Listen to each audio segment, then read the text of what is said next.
What's up, everybody? I hope you're doing good. It's a beautiful day. Thank you very much for stopping by. Thank you very much for being part of this. You are appreciated. I see we are growing. We are being more and more and more and more involved, more engaged. Thank you for the comments. I see them coming. I'm reading each and one of them. Very interesting insight from you guys. Like I said earlier, it's not about me speaking to you. It's about us coming together and sharing our thoughts so we can move further.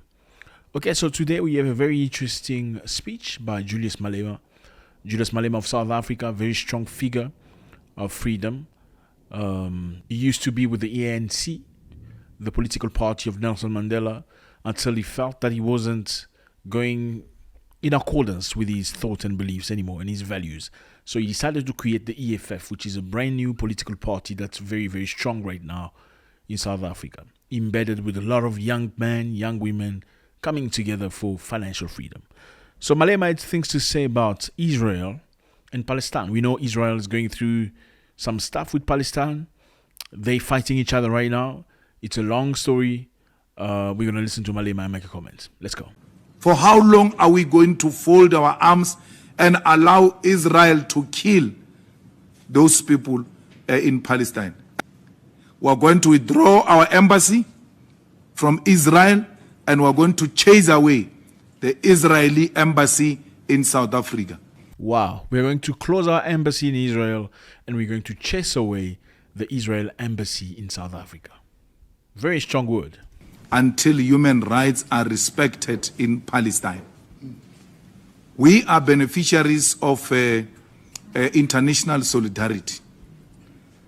We will not allow any of the teams, any of our people, to go and participate in sporting activities or festivals or anything of that sort in Israel that is stolen and continues to kill and oppress the people of Palestine. So we're not downsizing. We're going to withdraw our embassy from Israel, and we're going to chase away the Israeli embassy in South Africa. We are not downsizing. So we are not calling back our people. We are not calling back a number of our people. We are closing down completely the embassy in Israel. That's a very strong word. We need action.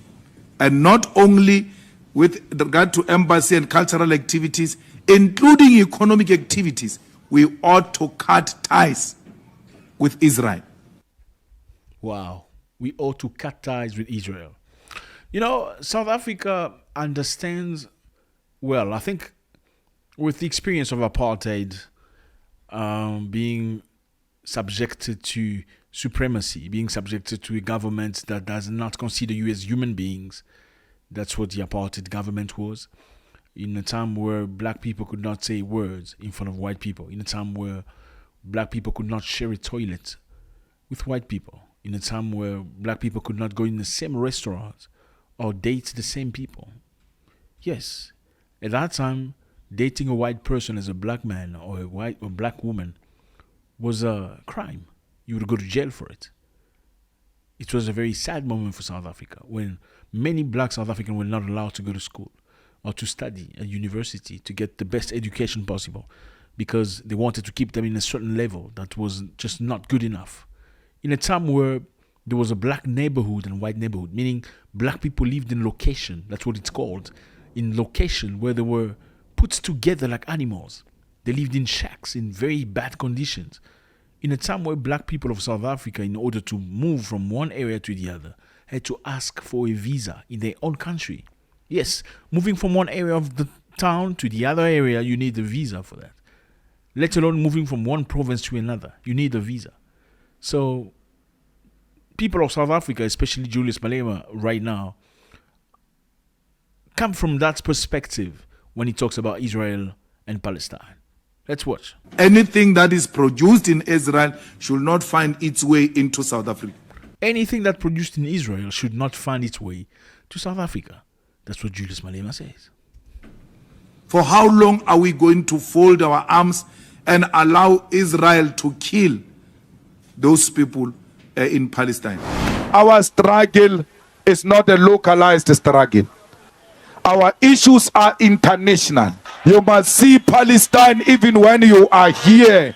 You must feel the pain of Palestinians even when you are here. Children are being killed. Children are being stabbed. Women are being bombed in Palestine. Soldiers have occupied that place.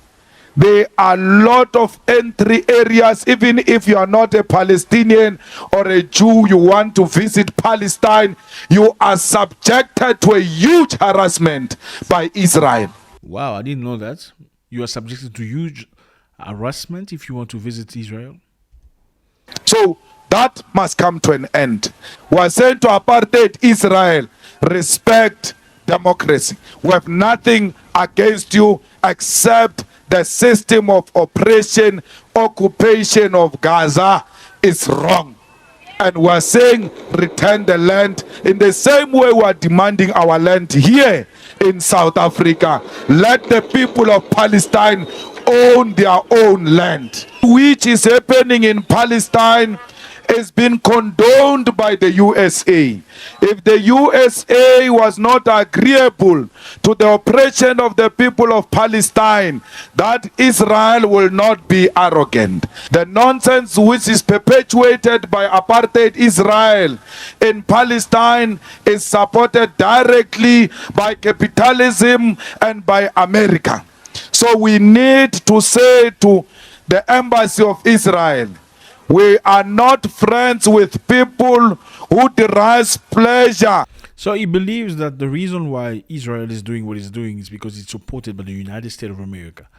And we all know when the US supports something, no other country can dare say the opposite. Yeah, doesn't matter whether it's right or wrong. We can see often in the United Nations, when the United States supports something, if you go against it, you better be strong.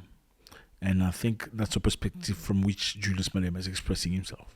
Out of pain of other people, we must always be democratic. We must always respect the human rights. Why do you arrest people without trial? Why do you arrest people without trial? Interesting. And claim to be democratic. And claim to be democratic. How do you arrest people without trial and claim to be democratic? Everybody must be subjected to a fair hearing by an independent judiciary. The people of Palestine, they get jailed without trial by apartheid Israel. We are not here today because we hate the Jewish people. We are not here today because we hate the Jewish people. Our march is not against the Jews. Our march is not against the Jews. Our march is against the apartheid Israel. Our march is against the apartheid Israel. We are not here to fight the Jews. We are not here against the Jews, the Jewish people. Our march is against apartheid Israel. Obviously, I think he's saying this to make it very clear, because very often once you make comments like this, many people think you don't like the Jewish people. Okay, which is not completely right, because not every Jewish supports what Israel does. I think it's necessary to say it. Yeah, not every Jewish person supports what's happening in Israel. So Malema, I believe here, trying to make it very clear. It's not about the Jewish people. It's about Israel and its action against Palestinians. They say they are repelling Hamas. Hamas, that is a military group of Palestine. Hamas is not the leaders of Palestine. The leaders of Palestine are the leaders of Palestine. Okay, Hamas is a military group that comes from Palestine. They are called terrorists by the United Nations. Hamas is different from Palestine government. Now, they are going after Hamas.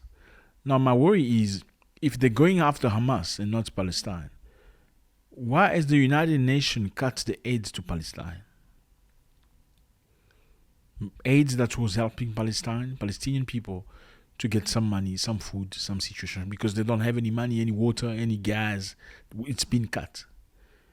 The United Nations provides some fund for Palestinian people. That fund has been blocked, stopped, cut. But in the meantime, they say they're bombing Hamas. So if you are bombing Hamas, why is the aid to Palestine being cut? You're bombing Hamas, you're not bombing Palestine. If you're bombing Hamas, you're not bombing Palestine. Why is the aid to Palestine being cut? That's a good question. Let's listen.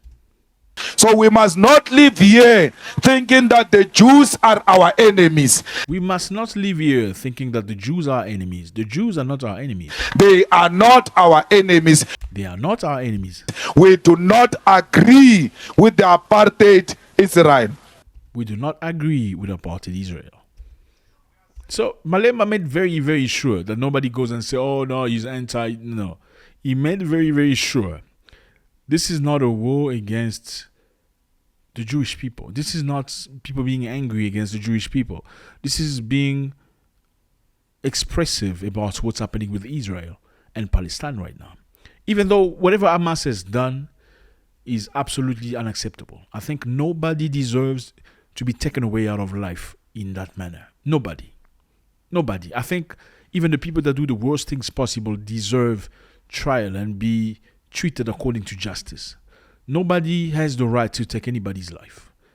And we condemn that. Either way, it doesn't matter where that comes from.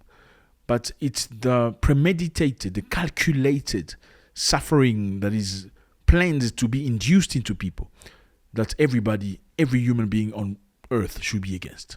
We are saying to South Africa, remove our embassy in Israel and then remove this one from South African soil, because we cannot share a territory with people who are oppressing other people. We cannot share territory with people who are oppressing other people. Julius Malema expressing himself once again. I think it's a very interesting subject. Maybe on the next occasion, we'll take an opportunity to sort of explain what the Israel story entails of. Where does this come from? Why do they fight? Why does Israel and Palestine fight? Where did the people of Israel come from? Why is there a fight among these people? What happened during the past up until now? There must be a beginning to the story. But in the meantime, let me know how you feel about this. What is your take on this? Julius Malema expressing himself, saying South Africa should withdraw its embassy completely, close it from Israel, and send the Israeli ambassador back to Israel. Is this a good move? Is he being honest, or is he being sentimentalist? Thank you very much for your input. It was a great pleasure to read from you, and I hope to talk to you again very soon in the next video. God bless.